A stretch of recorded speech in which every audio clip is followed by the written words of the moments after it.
welcome back to another Read with Miss K. Today we are diving deep into chapter 2 of Harry Potter and the Philosopher's Stone. Been so excited for this one, ready for this one. This chapter is called The Vanishing Glass.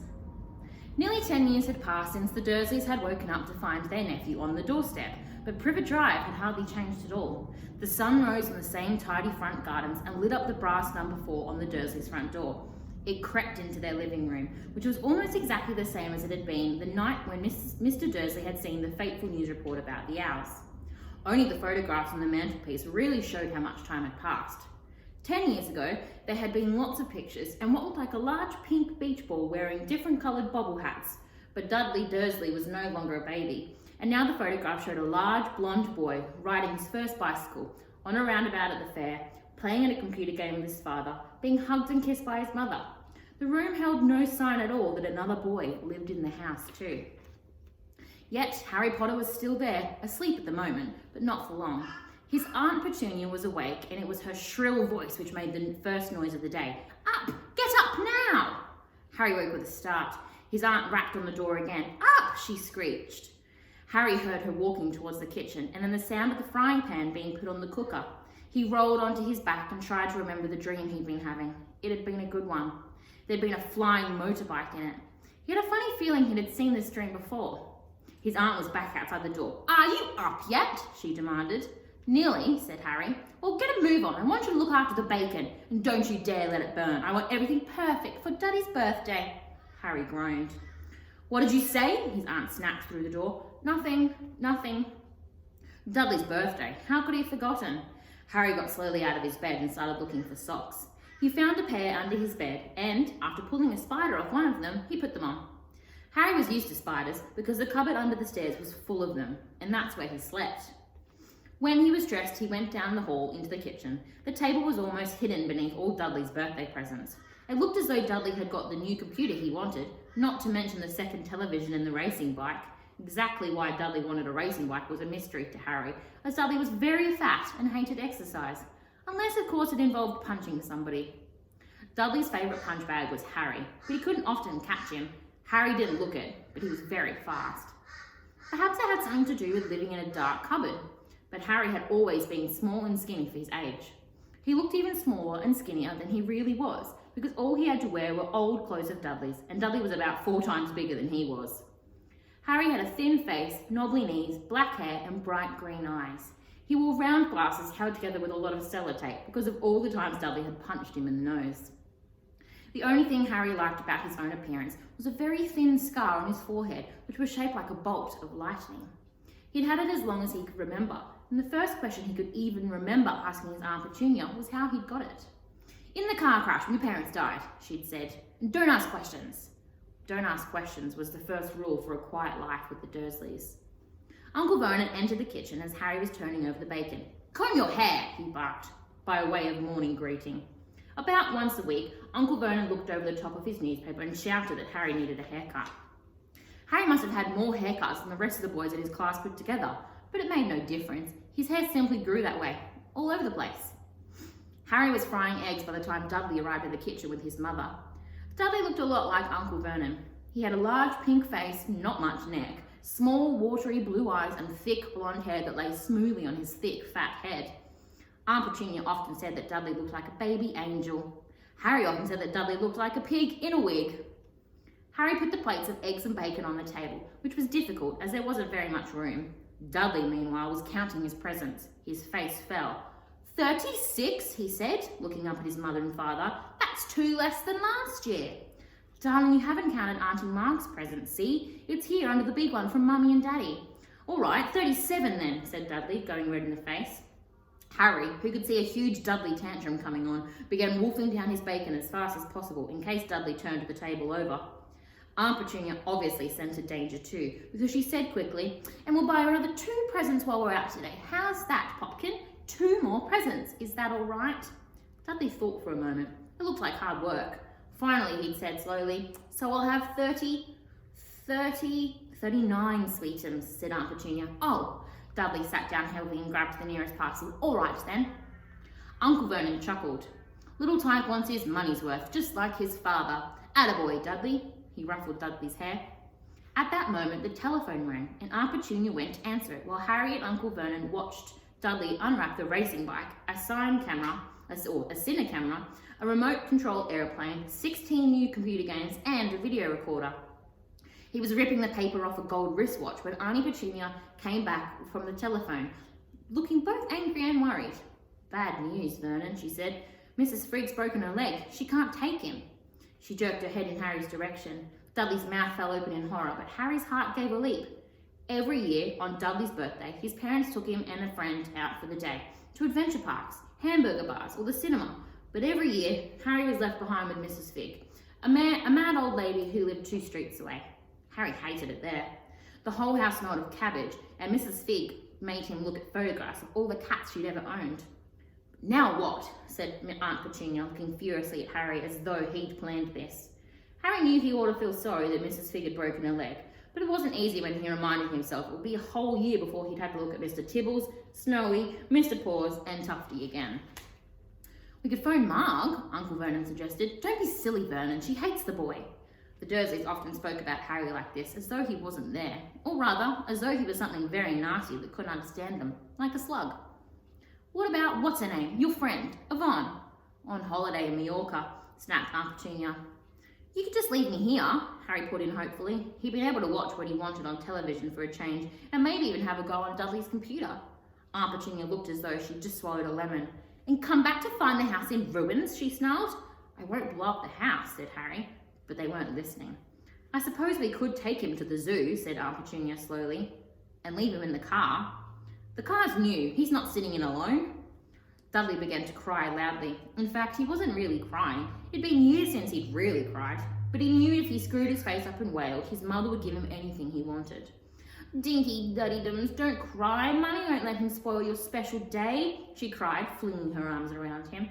"I don't want him to come," Dudley yelled between huge pretend sobs. "He always spoils everything." He shot Harry a nasty grin through the gaps in his mother's arms.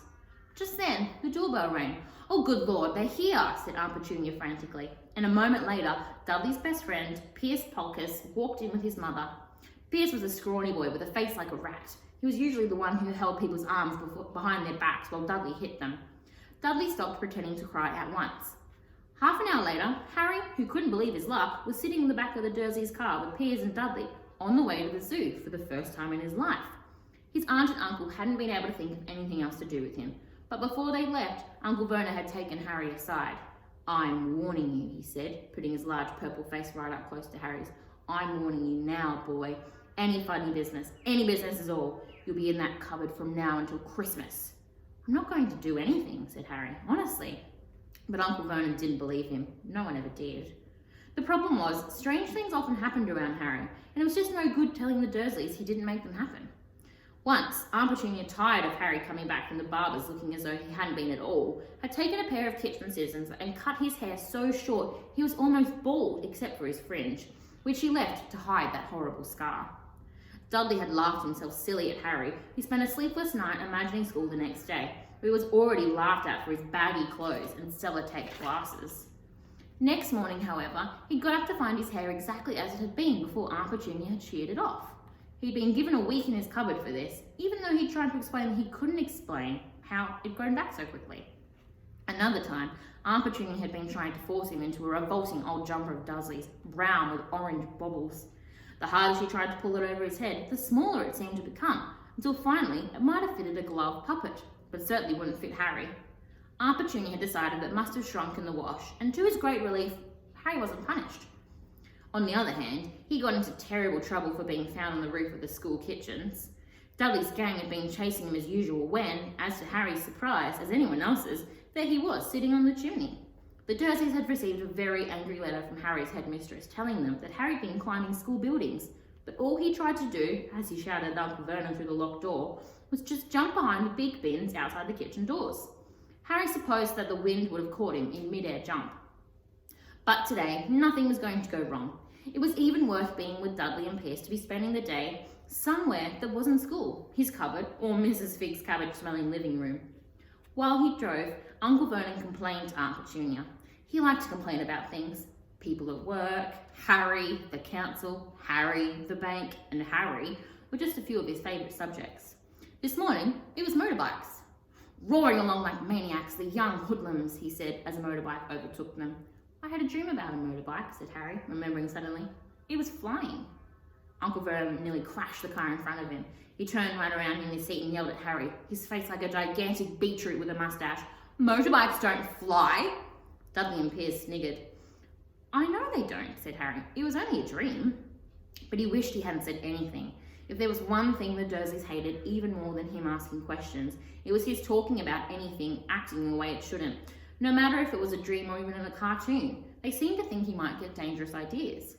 It was a very sunny Saturday and the zoo was crowded with families. The Dursleys bought Dudley and Piers large chocolate ice creams at the entrance, and then, because the smiling lady in the van had asked Harry what he wanted before they could hurry him away, they bought him a cheap lemon ice lolly. It wasn't bad either, Harry thought, licking it as they watched a gorilla scratching its head and looking remarkably like Dudley, except it wasn't blonde. Harry had the best morning he'd had in a long time. He was careful to walk a little way apart from the Dursleys, so that Dudley and Piers, who were starting to get bored with the animals by lunchtime, wouldn't fall back on their favourite hobby of hitting him. They ate in the zoo restaurant, and when Dudley had a tantrum because his knickerbocker glory wasn't big enough, Uncle Vernon bought him another one, and Harry was allowed to finish the first. Harry felt afterwards that he should have known it would be too good to last. After lunch, they went to the reptile house. It was cool and dark in there, with lit windows all along the walls. Behind the glass, all sorts of lizards and snakes were crawling and slithering over bits of wood and stone. Dudley and Piers wanted to see huge poisonous cobras and thick, man-crushing pythons. Dudley quickly found the largest snake in the place. It could have wrapped its body twice around Uncle Vernon's car and crushed it into the dustbin.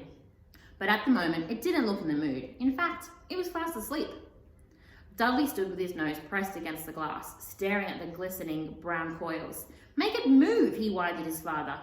Uncle Vernon tapped on the glass, but the snake didn't budge. Do it again, Dudley ordered. Uncle Vernon rapped the glass smartly with his knuckles, but the snake just snoozed on. This is boring, Dudley moaned. He shuffled away. Harry moved in front of the tank and looked intently at the snake. He wouldn't have been surprised if it had died of boredom itself. No company except stupid people drumming their fingers on the glass, trying to disturb it all day long. It was worse than having a cupboard as a bedroom, where the only visitor was Aunt Petunia, hammering on the door to wake you up. At least he got to visit the rest of the house. The snake suddenly opened its beady eyes. Slowly, very slowly, it raised its head until its eyes were on a level with Harry. It winked. Harry stared. Then he looked quickly around to see if anyone else was watching. They weren't. He looked back at the snake and he winked too. The snake jerked its head towards Uncle Vernon and Dudley, then raised its eyes to the ceiling. It gave Harry a look that said quite plainly, I get that all the time. I know, Harry murmured through the glass, though he wasn't sure the snake could hear him. It must be really annoying. The snake nodded. Where do you come from anyway? Harry asked. The snake jabbed its tail at a little sign next to the glass, and Harry peered at it. Boa constrictor, Brazil. Was it nice there? The boa constrictor jabbed its tail at the sign again, and Harry read on. This specimen was bred in the zoo. Ah, I see. So you've never been to Brazil. As the snake shook its head, a deafening shout behind Harry made both of them jump. Dudley! Mr. Dursley, come and look at this snake. You won't believe what it's doing. Dudley came waddling towards him as fast as he could.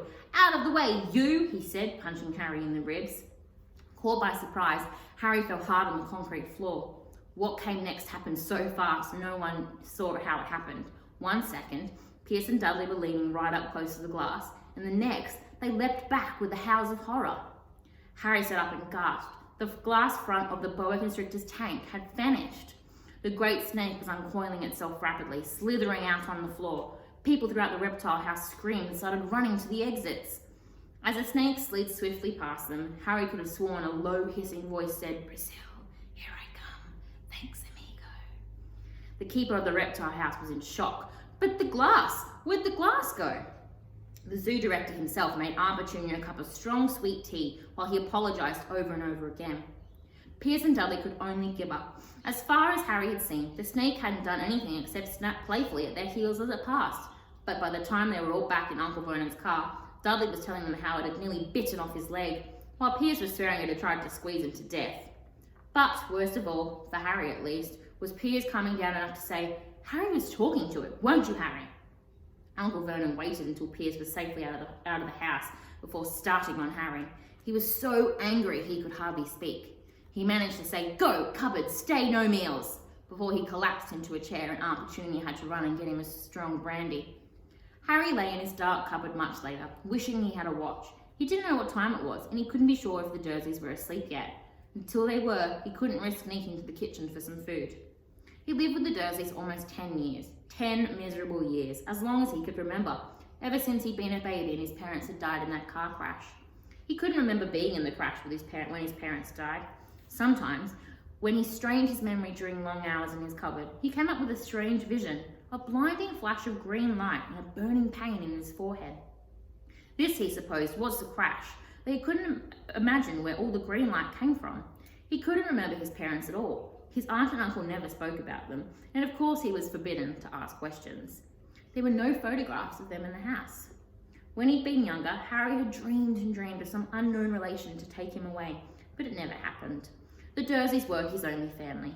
Yet sometimes he thought that strangers in the street seemed to know him. Very strange strangers they were too. A tiny man in a violent top hat bowed to him once when he was out shopping. After asking Harry furiously if he knew the man, Aunt Petunia had rushed them out to the shop without buying anything. A wild-looking old woman dressed all in green had waved merrily at him once on a bus. A bald man in a very long purple coat had actually shaken his hand in the street the other day and then walked away without a word. The weirdest thing about all these people was the only way they seemed to vanish the second Harry tried to get a closer look.